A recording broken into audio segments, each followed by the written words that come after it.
اللہ کے فضل و کرم سے آخری رکوع پر ہم پہنچ گئے، اور یہ بڑا ایک یوں سمجھیے 3 آیتوں پر مشتمل رکوع ہے، جیسے کہ وہ رکوع جو ہم نے پڑھا تھا جس میں آیت الکرسی 4 آیتیں ہیں وہ، اور یوں کہا جا سکتا ہے کہ یہ 2 رکوع ایک دوسرے کے بالکل بالمقابل ہیں اپنی عظمت میں اور مقام میں۔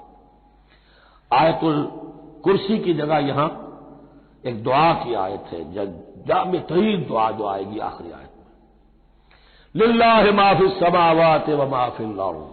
اکثر و بیشتر آپ دیکھیں گے سورتوں کے اختتام پر یہ الفاظ پھر آتے ہیں، اللہ ہی کا ہے جو کچھ بھی ہے آسمانوں اور زمین میں۔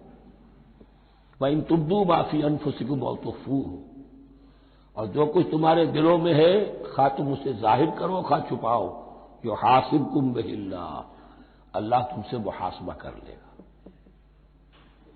تمہاری نیتیں اس کے علم میں ہیں۔ ان اللہ لا ينظر الى صورکم ولا الى اموالکم ولکن ينظر الى قلوبکم واعمالکم، اللہ تمہاری صورتوں کو نہیں دیکھتا، تمہارے مال و دولت کو نہیں دیکھتا، تمہارے دل کو دیکھتا ہے، تمہارے اعمال کو دیکھتا ہے۔ تو دل میں جو کچھ ہے خواہ کتنا ہی چھپا لو، اللہ کے محاسبے سے نہیں بچو گے۔ فَيَغْفِرُ لِمَن يَشَاءُ وَيُعَذِّبُ مَن يَشَاءُ، پھر وہ بخش دے گا جس کو چاہے گا اور عذاب دے گا جس کو چاہے گا۔ اختیار مطلق اللہ کے ہاتھ میں ہے۔ ہمارے ہاں اہل سنت کا عقیدہ یہی ہے، اللہ پر لازم نہیں ہے کہ وہ نیکوکار کو اس کا جزا ضرور دے اور بدکار کو اس کی سزا ضرور دے، اللہ کرے گا ایسا، یہ دوسری بات ہے، لیکن اللہ کی شان اس سے بہت اعلیٰ اور عرفہ ہے کہ اس پر کسی شے کو لازم قرار دیا جائے، اس کا اختیار مطلق ہے، مطلق۔ یفعل اللہ ما یرید، یفعل اللہ ما یشاء۔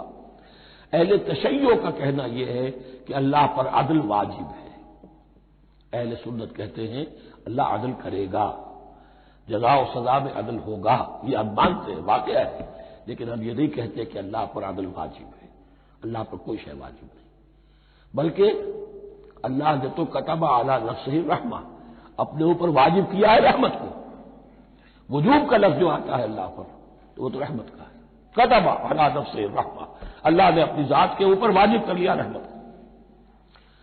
واللہ علی کل شیء قدیر، اور اللہ ہر چیز کی قدرت رکھتا ہے۔ آمن الرسول بما انزل الیہ من ربہ والمؤمنون، ایمان لائے رسول صلی اللہ علیہ وسلم اس چیز پر کہ جو نازل کی گئی ان کی جانب ان کے رب کی طرف سے۔ غور طلب بات ہے، یہ بڑا باریک نکتہ ہے۔